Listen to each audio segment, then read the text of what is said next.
truth, you know. Many came that embody truth.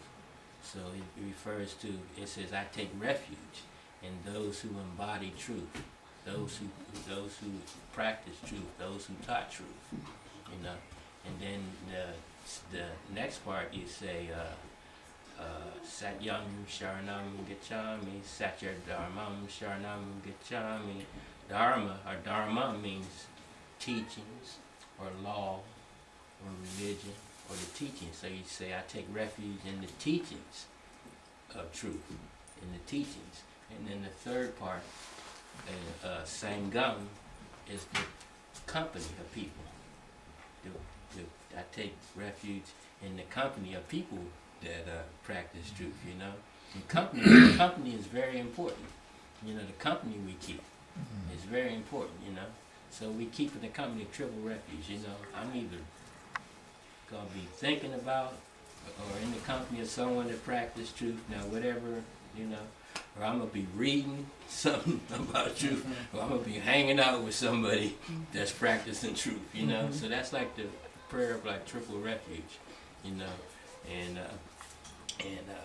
so what this Agnihotra, like just now, Sri Wasan, our teacher, the one that brought this to this country, this is his picture right here.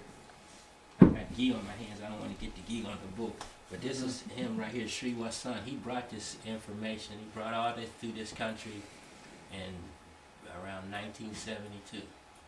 He didn't know he was going to ever come to the United States of America. He learned this from a teacher, a high master, that doesn't want to be cared if he's known or glorified. All he wants is for us to get this knowledge, you know.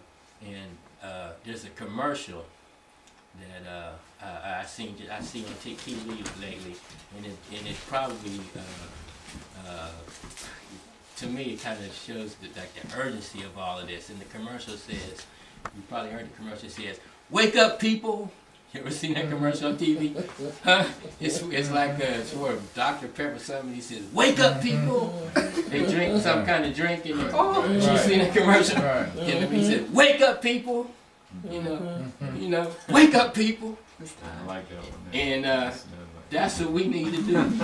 Wake up, man, because the planet is heading towards total destruction. Total destruction. Sickness. People are sick. People aren't happy. You know, and all of it is related to the pollution. And we have this science, man. This is a beautiful science. I mean, this brother here practices. She's practicing it. If you do this for like just a week, because we always tell people, practice it and believe only what you experience. Man, your house will become harmonious. People that acting bad will start acting good. You know what I mean? I'm serious. It sends love into the atmosphere. It seeds the atmosphere with the vibrations of love when you do this. Like, you only did it one time. I don't know what you felt just that one time. But my father passed about 25 years ago. My father practiced this. You know how my father started doing this? I was living in Washington, D.C. And my father was a structural steel engineer. And he used to go, you know, like somewhere work on a bridge, you know, and they would send him. I grew up in Pittsburgh, Pennsylvania, and I moved to Jackson in 1980. But my father called me one day when I was living in Washington D.C. And he asked me. He called me Jimmy. My first name is James, and my middle name is Blake. And most people call me by my middle name, Blake. And he said, Jimmy, he said, how'd you like to have some company? He said, I got my own apartment in D.C., so I said, yeah, I don't mind the company, what's up? You know, I figured you gonna come spend the weekend. He said, I just got transferred to a job in Washington, D.C., can I come and stay with you? So I said, cool, he's all right with me. So my father come and stay with me. I can remember the first day when I saw my father walk in the house. He just looked tired when he came in, because I lived on the third floor. I seen him coming. I looked outside. I seen him. He looked tired.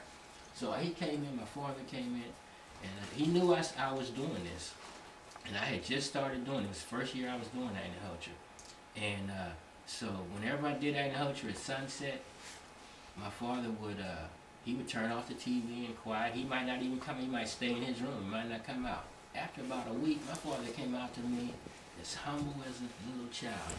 He said, Jimmy, he said, I don't know what that is you're doing. He said, but whenever you do it, he said, I feel the most serene and the most peace that I've ever felt. He said, will you teach me how to do it? My father. That was beautiful. He said, will you show me how to do it? And I taught my father how to do this, you know. And we always tell people, believe only what you experience. I got this table full of books, pamphlets, and all kind of stuff. I could talk about this for a week in a row, man. I can tell you, I can talk you till you be, you know, but none of that counts, you know. The only thing that counts is what you experience, and that's what we tell people.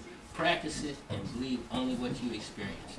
It's free of charge, you know. Nobody's passing the plate when we get finished, you know. Nobody. The materials are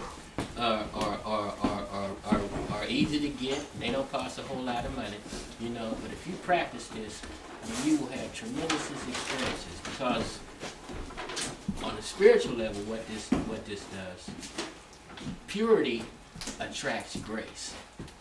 You know that? Purity is the magnet that attracts divine grace. So by practicing this here, this starts to purify. And as it starts to purify the person that's doing it and anybody that's in the area. You might have somebody that's in another room. I don't believe in that stuff. Go in their own room, you know what I mean? And it's affecting them, you know what I mean? You know? If I had some laughing gas and you'd be sitting there, I don't believe in that stuff. If I shot it over, you can start laughing. You know what I mean? You know? If I had some poison gas, you like in the gas chamber, you say, I don't believe in that stuff. I turn it on, you be dead just like you know what I'm saying? So that's how this works, you know? They used to, like in the old days, like say you got herbs. You can take certain herbs, and I can make some herbs, and say you're sick, and I can make some herbs and give you the tea. But also, you can take the same herbs and burn them in fire, and they go into the atmosphere, and everybody in the atmosphere is healed from the herbs. For instance, you can use chamomile and spearmint, particularly like if you've got cold viruses in the area, you know, flu epidemics and things like that. By putting those herbs into that fire, that's going to shoot straight up into that atmosphere, because this stuff is spreading. You know, you're talking about smoke, you know, and it you know, integrates into the atmosphere. So, you know, you can heal people with those type of illnesses, flus, colds, and that type of thing. You can spearmint and chamomile.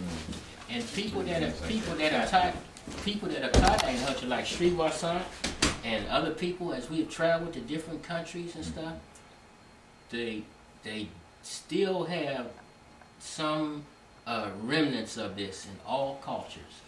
The Indians, the Hopi Indians, Africa, people in Africa, they be burning cow manure. And they don't, the mantra's gone. A lot of what happened, the mantras disappeared and certain things have disappeared over time. But the burning of fire, even in churches, the burning of candles, you know, and things like that. That fire thing is still there. And you go to Africa, they say, "What are you burning the cow?" They say, "Oh, it gets rid of evil spirits, and it brings like abundant crops and things." But all of that is from this here, you know. So this here Agnihotra, like I say, the whole science of homotherapy, Agnihotra, basically what it's saying is in one way of looking at it, is saying that we all have disturbances, and these disturbances come from 4 areas. Disturbances we don't know. A lot of people don't. We on this planet, we don't know why we disturb, why we irritable, or different things. You know, disturbances coming from 4 places, 4 areas. One area that disturbances is coming from is the pollution.